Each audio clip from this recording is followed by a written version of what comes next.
Hi everyone. So thank you so much for spending the last part of your day with us.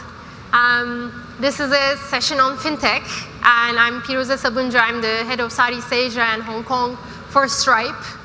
And for those of you who don't know Stripe, Stripe is the payments infrastructure that has been powering many companies globally and in this region, such as GrabPay, Parking.sg, many other e-commerce companies, and many fintech companies, some of them being here. So I have with me Richard, John, Kelvin, and Sandeep, and we are going to be talking about different aspects of fintech together. So I would like to pass the conversation to each one of them to explain who they are and what they do. All right. Hi, my name is Sandeep. I'm the CEO of a local company, Tagit, and we provide digital solutions to banks in the region. Hi, I'm John Foster. I run Smartkarma. We're a network for independent research into financial markets. Hi, my name is Richard Eldridge. I'm the co-founder and CEO of Lenddo EFL. We allow end consumers to share data and allow them to get access to a range of financial services. Hi, I'm Kelvin from Funding Society's Moralco. We are an SME digital financing platform that allows small medium businesses to get loans that are crowdfunded by individuals as well as institutions. We are focused on Southeast Asia. We are backed by Sequoia as well as SoftBank. Great. So my first question is about fintech and what fintech is and what part of your businesses is tech or fintech. Maybe we can start with you, John. I think fintech's, in some ways quite an overused term. I mean, finance has been around for quite some time now.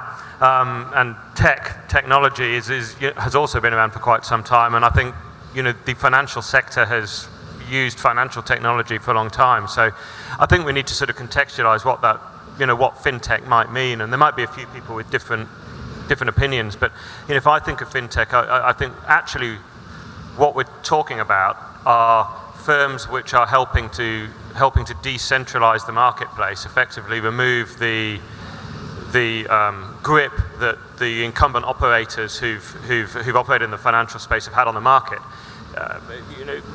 Traditionally, if you wanted a payment gateway, you really only had to go through one or two incumbents, and if you wanted to do your banking, you only had a certain small number of incumbents. And from my perspective, if you wanted access to financial markets and information around that, again, you had a small number of powerful players. So when I think about fintech and what does that mean, I think it means firms who have been able to, through the use of technology, sidestep those gateways and allow the consumer access to the financial products and services that they want in a non-traditional way.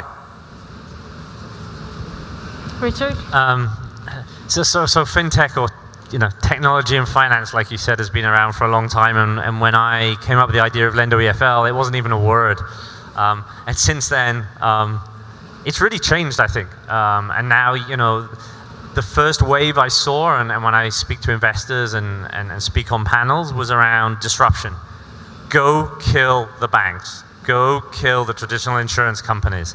And I'm seeing there is still a lot of out there of that. There's some of those have scaled, most notably in China and some in the US, and now more and more around the Southeast Asian region, which I think is the next exciting opportunity. But you're also seeing enabling kind of technologies that now partner with a lot of these more traditional financial institutions as well. So I think it's going to be an exciting future, but I think anywhere where technology is having real significant step change disruption is what I kind of see as fintech. Mm-hmm. Okay. So can we then talk about how you think fintech is going to evolve for your own business, for your own segment in the future? Like now we know what part of your company is tech, but what do you think will change in the next 10 to 15 years? Right.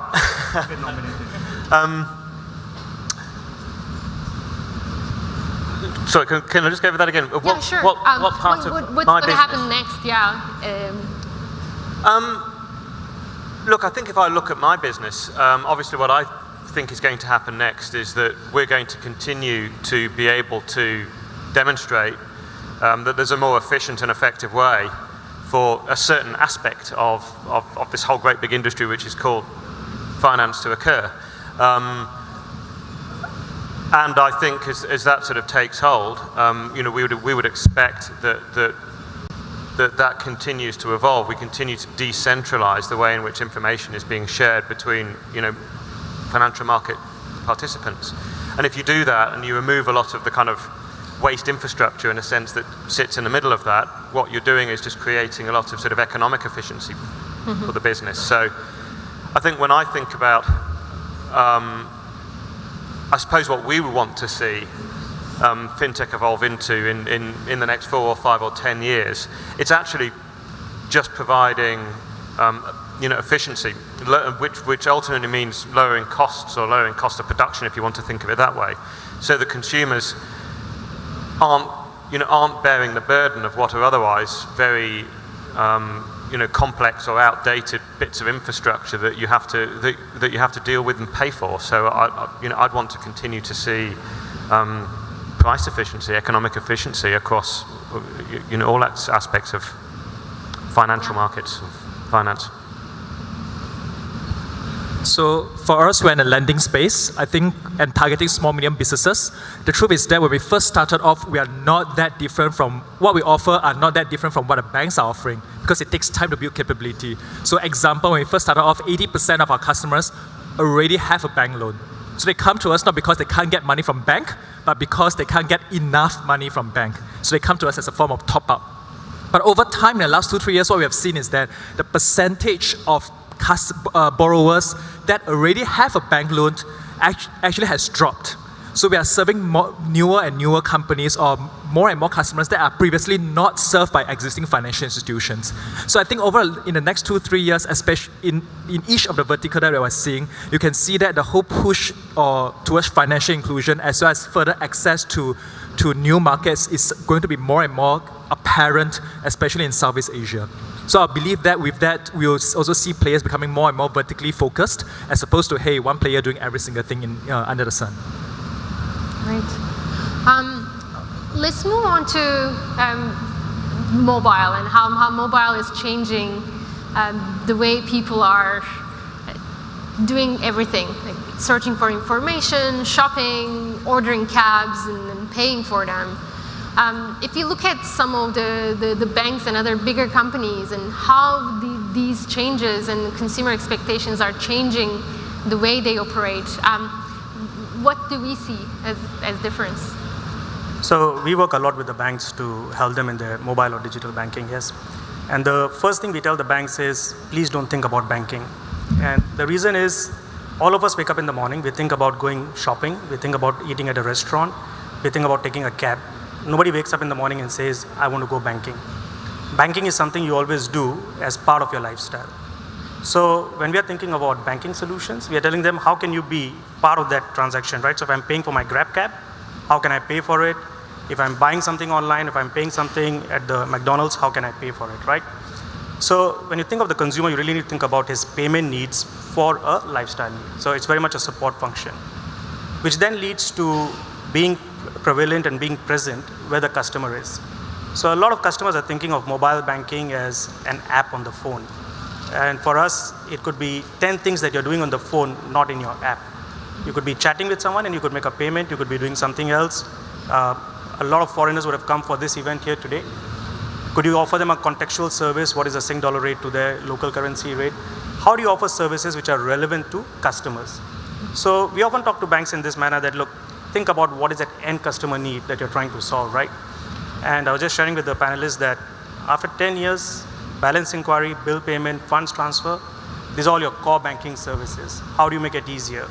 With one of our banks, we just made a very simple thing like add beneficiary, and that took their transactions significantly higher. So it's really just understanding what is relevant to the customer and making sure you offer that service. And if you look at the top 2-3 key pain points, what do you see them as? So, at least from the bank's perspective, and most of us who have been in banking, they've got a spaghetti of backend systems, which you cannot consolidate information across each of them. I'll give you an example without naming the bank. I have a deposit account with the bank over here. They had a great credit card promotion. They said you can go online, log on, and apply for the credit card. So I went online and applied for the credit card. I said, very good. They have all my data. It's good. Then I got a mail 3 days later saying, oh, we need some more documents from you. One of that document was an income statement, which is fair enough. It's a credit card. But another document was a proof of residential address, which could be by way of a letter from a bank. And this was the letter from a bank that was asking me for this proof of residential address. So I think they just can't get their customer information together. And this is where the fintechs do a great job in really understanding the customer and the customer need and being able to service them far better. So that to me is the biggest challenge the banks are facing. It's actually, this is a question that is relevant for Stripe as well, because if you think of the users of ours, which are the Grabs or the government or a fintech company, in a way, their user experience was really suboptimal before. If you think of the amount of steps that they had to go through to open up an online merchant account, and the amount of days and the amount of information they needed to collect. How about you guys? Like, how did you improve the user experience from your side? I mean, I think the user experience is what you've hit on here, rather than it being specifically about mobile technology or anything else. And again, I think that's perhaps why we've seen, we described it as disruption before from sort of outside of the industry, because it can be very difficult when you're locked in quite a complex process that you put in place over tens and tens of years around your business and how it works, branch networks and all of this sort of stuff, to be able to reinvent that. So, certainly from our perspective, I run a cloud-based network where people share information and share content and discuss and share that content and information, and that probably sounds relatively familiar to the kind of platforms that you're all very used to using when you discuss and share content and information with each other.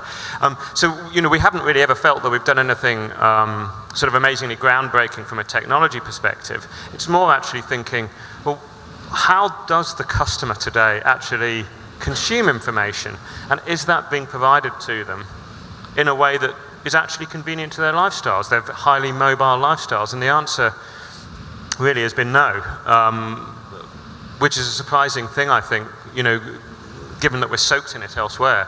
So from our perspective, coming in as a sort of new entrant, that was a core part of our thinking. Well, how can we take what you already do and just provide the services that you've had difficulty dealing with in the same format, because it's probably going to be a way that's more convenient and useful for you. It's a better user experience or customer experience. I think in terms of customer experience, I see it as 3 levels, right? Number 1 is that it should not suck. As simple as that. Because if you look at a lot of current financial services, the process is quite convoluted, or it's quite cumbersome, or sometimes you think about it like, dude, why do we need to go through so many steps just to get things done? So the first step, if you look at a lot of fintech companies, is really just, hey, don't suck, and you'll be fine, right? I think the next level is, how do you use technology to replace relationship? Fintech, the fin part of it, a large part is oftentimes driven by relationships for many, many decades. And how through data and customer experience, you can actually convert this relationship to a digital format such that even you may or may not know this person, you can make him feel like, hey, you know this person, or there's existing relationship. So it's really from not suck to having a certain form of relationship. I think the third level, in my view, is that once you achieve these 2, it allows the company to actually penetrate the market to a larger extent, not just the innovators, early adopters, but even maybe the late majorities and the laggards as well. And that's when the companies will have scale to be able to start bringing prices down. If you notice, a lot of fintech companies, the prices are actually not cheap, primarily because, hey, to provide this kind of customer experience is not cheap at all. Hence, at least my view is that you'll go through 3 levels of customer experience as we finally evolve into a steady state where, hey, this is good, they know me, and this is cost efficient for everyone to consume, not just the innovators. Yeah, I mean, I have 3 levels, different levels. Let's see, I think the first level is access. So now allowing people to access something that they previously could not access, or it was so hard to access, it was basically impossible. The next is then price, like you say, is, hey, I can now access it, but can I get it at a better price? And I think the third one then is convenience, is, hey, I now can access it, I can get a good price, but how can I make it even more convenient? And I think you've seen with the mobile culture and the generation that follows the mobile culture, they are very much more demanding in terms of convenience and speed and usability of the services they want. Mm-hmm. So it's not just the service itself and the price, it's having it more conveniently. Great. Thank you. Let's move on to I mean, it's very clear that there is a lot of money coming into the fintech. I think the number that is mentioned is $31 billion in 2017. This is the global fintech funding in the last year only. The question is, like, as this money pours in, let's say pours in, where will the innovation and where will the next things come from? And do we think that incumbents have a place to play in the next set of innovation that is coming out in fintech? Absolutely. I think you'll move more from disruptive fintech to collaborative fintech. I think the incumbents do have a place to play in there. And I think the fintechs will force them to be more customer-centric. While a lot of the incumbents historically have been saying and speaking customer-centric, they've not been doing it. Mm-hmm. But now you can see a lot of banks are moving in that direction, and they're definitely investing in, I would say, in the right places to give that better customer experience. So I think they have a lot of play. And if you look at a lot of the regulators as well, they're providing the ecosystem or the regulatory framework to support these incumbents to also take a bit of risk, because the thing with fintech companies is, they don't have to worry about risk so much. Mm-hmm. As a company, if you go under, it's okay. Whereas as a bank, you just can't do that. But I think the regulators also encouraging the banks to take manageable risks and encouraging innovation as well. So I think they will definitely have a place to in the future of fintech. And I think in fintech there are different views of this particular topic. Should the inventors and the startups play more closely with incumbents? What's your view, Kelvin? So I was trying to get them to debate about this, but so if you look at what the 4 companies are currently doing, you realize that there's actually a whole continuum of how we are serving financial services. Some a lot closer to the banks, I call it the dark side, whereas we are furthest away from the banks, right? Or trying to be far away. But I find that and each one playing different role in terms of be it lead generation, information insights, technology enablers, so on and so forth. And I think that over time, at least my sense and how I see the US market has evolved is that each of these activities or tasks, the demands of it to do better and better will become higher and higher. And as a result of that, a lot of these stuff will become more and more focused and specialized. That, hey, I will not be doing a lot of things, I will just be doing this one thing and do it really, really, really well. Because for me to survive, that is what it takes. And over time, for incumbents, there are only 2 choices for them to think about, right? A, I build it myself. B, I buy it. Or perhaps C, I partner with someone else. Because the speed for you to build up, as well as resources to build out these capabilities is just so enormous and it's just so demanding. So over time, we do see that over each of the incumbent or fintech players will be in a search of, hey, where do I fit myself in the overall ecosystem? And for players that are furthest away from banks like myself, the question is, can we hit scale to be sustainable fast enough? Whereas for players who may be there to enable banks, the question is that, can you become the gold standard for banks to use? Because the truth is that when a bank start using any fintech companies as a partner, they're not going to just use one company, they're going to use many companies. And over time, because just from an internal approval perspective, the risk of just relying on one company is just too high. So over time, if you want to survive to hit certain scale, can you become the gold standard of that, such that every banks or financial institutions start using you? So to me, it's really finding your space in the ecosystem. Mm-hmm.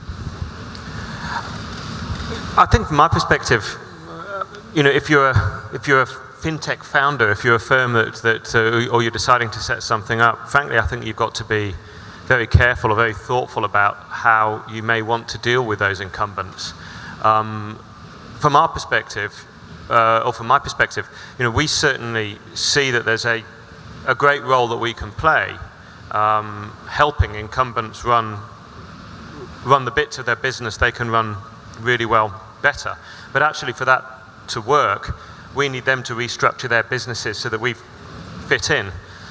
Some of them will, and some of them won't. We have a partnership at the moment with a French bank called Société Générale, where they've made some business decisions which has enabled us to slot in, provide a service effectively to them and to their customers at which is a lot more differentiated and a lot more interesting for them and their customers than they could do themselves. But for them to do that, they needed to choose effectively to exit that part of the business and embrace us as an external player. And I think if you don't have real clarity that that's what a financial institution that you're talking to is going to do, if you can't articulate what the opportunity for them and for you is, you probably shouldn't be talking to them. Yeah. Is my view.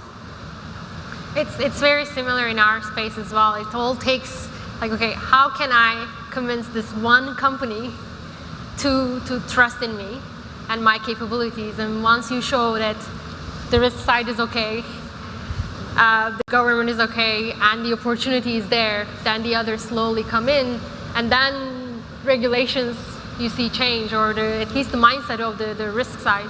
Yes, I think that's right. And again, I think, if you're in the fintech space, you're in the fintech space because you're wanting to improve an experience for your customers. We talked about that last time. You want your customers to have a better experience, to pay less money and do so seamlessly. And I think you really have to focus yourself on that all the time. You can waste a lot of time, frankly, trying to deal with institutions who are grappling with their own problems, and you just become part of something that they're grappling with. And that's going to take your focus away from doing what you should be doing, which is looking after, ultimately, the end customer. So again, I'd come back to that. Are you naturally fitting in a way which is going to improve the end point of the customer or not? Because if not, you kind of need to think differently, and you need to stand outside of those institutions. As a follow-up question, we talked about how you almost pass through the barriers, and with all of these new fintech companies coming in, getting the seed round, showing some success, but not only that, getting to Series A, Series B, and really showing real growth. Some of these barriers are going down. At least you are showing that it's okay. In some sub-segments, there can be new innovation and there can be other companies that exist. But what do you see the other barriers are that you think needs to change? Can I just ask, is there any media friends here? Okay, so I think there are. So if you think about what the banks of traditional financial institutions have coming for them, there are really 4 key areas, right? Funds, which last time they used to have a monopoly of that, and currently, because of the business model, because of VCs, that is coming down. Number 2, regulations. Last time, unless you have a license, you can't do banking. But with that, as regulators become more and more flexible, that is also coming down. Number 3, data. Again, with mobile phones, you can get access to alternative data faster and cheaper, and that is also coming down. And finally, really what is left in terms of control is really distribution. Can you reach customers in a way that's efficient, or further, can you be more efficient or wider in terms of your distribution reach compared to banks, which is extremely hard per se, or even in terms of access to very specific resources such as industry associations, such as proprietary data, which has been collected over time. So I think that from a time perspective, the various factors are in our favor, but it also takes time to erode down. With data, yes, you get mobile data, but do you get repayment data over time? Or yes, you can get certain kind of public data, can you get proprietary data as well? In terms of distribution, yes, you can have mobile phones to reach the customers, but are all customers reachable within mobile phones, and is mobile phone sufficient as a channel? So yes, I think that the barriers are coming down, but at the same time, a lot of this is not coming down as fast as we hope so. Great. I just wanted to add that, yes, the barriers are down, and there's definitely a lot of innovation happening, but there was a lot of mention of scale. And here's the fun part, right? As you get scale, you get more and more regulated. As you get more regulated, you become a bank. It sort of evolves in that journey eventually. So somewhere in the middle, between regulations for banks being easier and a little bit higher for the fintechs, I think where it will settle out. I mean, I was also going to mention regulation. Anyone who's dealing with other people's money, whether it's directly or indirectly, should be regulated. I think it's the sort of thing where it can't be a complete free-for-all. It can't be a laissez-faire industry. There's too much at stake for too many people. So there has to be regulation. I think we all have to be capable of being able to embrace that. I think where the challenges are as a fintech player is that the pace of change is really very high right now, and there's an awful lot for regulators and governments to be able to grapple with. And certainly as we scale out across different regions, we often hit against laws and regulations that were written 30, 40, 50 years ago and sometimes really haven't been updated. These were written in a time where people weren't even accessing the internet. As a result of which, as you start to reimagine the way that information might flow or funds might flow, these regulations just simply aren't written with you in mind. Anything like you doesn't exist. And I think it does force a lot of fintech players, despite all of the big talk around sandboxes and things like that, sometimes into a slightly grey area where it's up to us as fintech players to try to interpret what we're doing and how we think those regulations were meant to read or should now read, and we're having to do that sometimes several years before those types of rewrites or reinterpretations are actually being put into the marketplace. So we have to be regulated.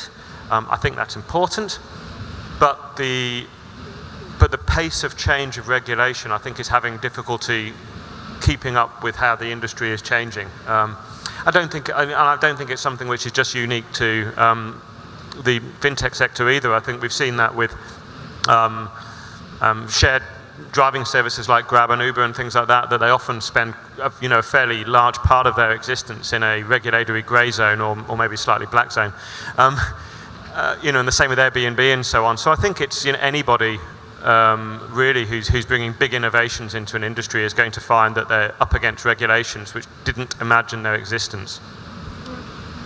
Yeah, I mean, I guess to close out the regulation. So when I speak to regulators, and I speak to a lot of them around the world, they kind of, I think you have to understand it from their standpoint as well. Yeah, they are in a position usually where they have to try and ensure the stability of the financial industry and the players in it. They have to ensure consumer protection and drive financial inclusion in an area where often it would take a law to be changed in a country, which can take 5 to 10 years to happen, and that's their job. So kind of, if you put it in that perspective, and they're in a very tricky situation. And I've seen a lot of proactiveness from regulators around the region and around the world in trying to get to grips with it, but also an acknowledgement they're behind and they're trying to understand and engage people in the fintech sphere through sandboxes, etc., but also with the incumbents and the new age players to try and kind of keep up with that change. Yeah. Before I move on to the last question, I think that when you talk about governments and the regulators, I think there is another new driving force for the governments. Besides the stability, they are being asked to improve the efficiencies of small businesses.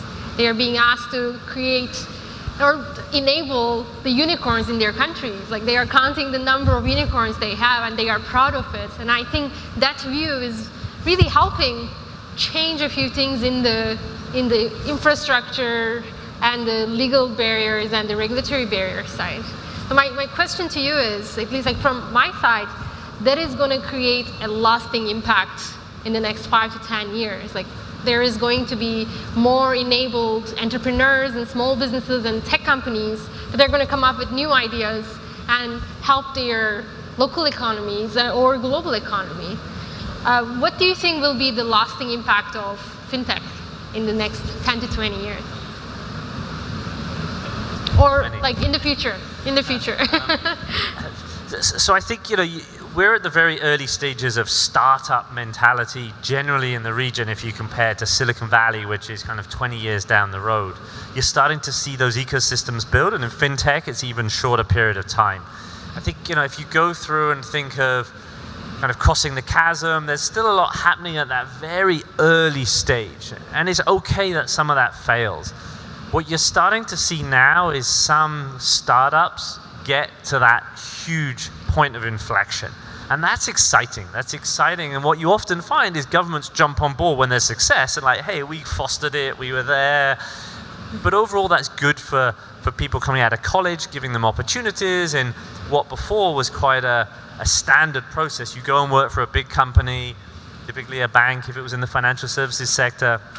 You stay there for 20 years and kind of that progress. You're seeing a lot of movement around that now. And I think a lot of, as we spurn success, it will spur more. And I think that's the exciting thing I think we'll see in many different areas in the future.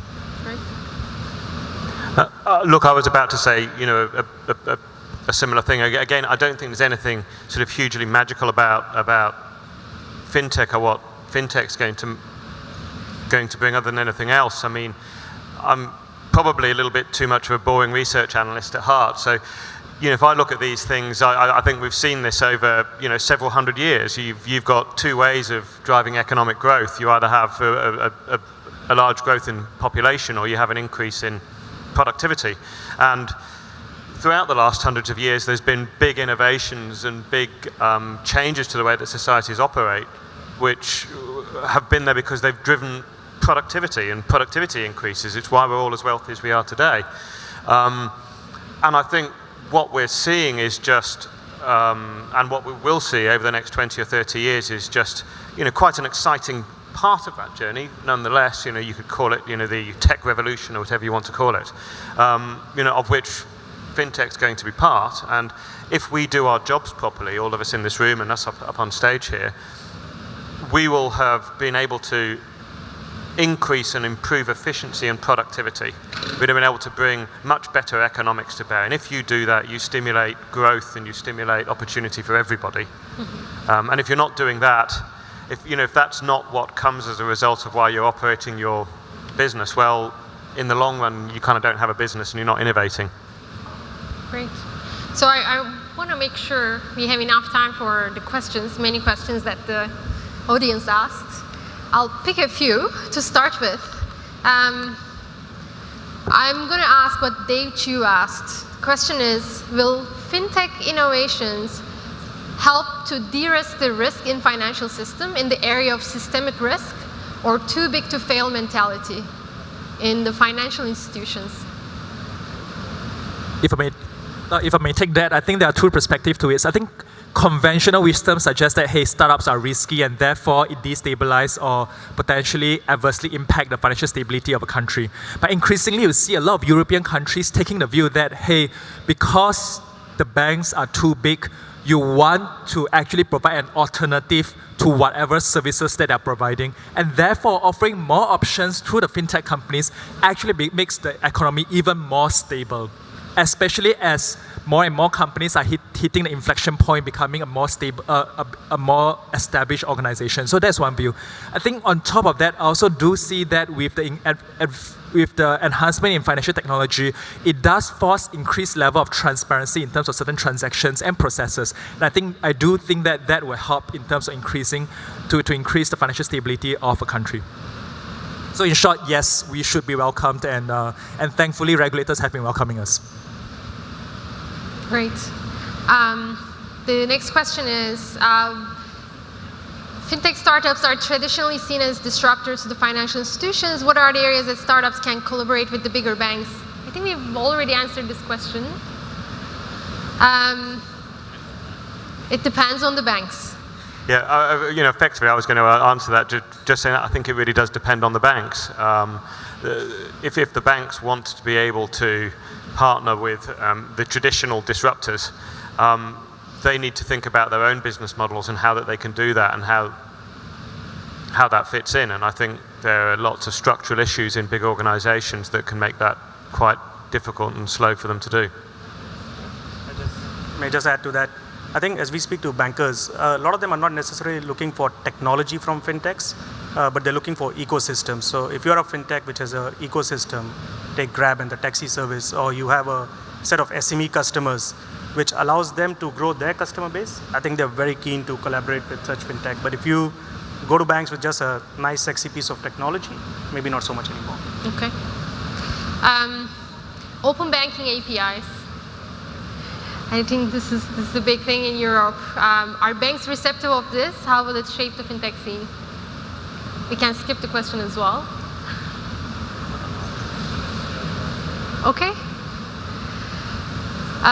Most of discussion is about consumer retail financial services. What are the disruptive fintech changes for corporate customers? Trade finance, commodity trading?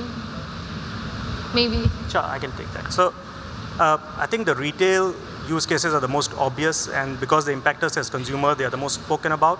And if you look at a lot of fintech innovation is always in the space of payments, and it's in retail payments, and that's why it comes a lot, right?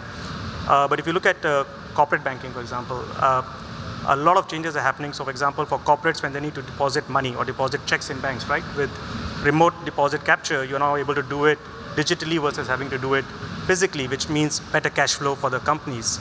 If you look at trade finance, technologies like blockchain are enabling people to look at your trade documents, your payment documents in a much more efficient manner and manage your supply chain a lot more efficiently than they could do previously, where you take a physical pile of papers and go to someone.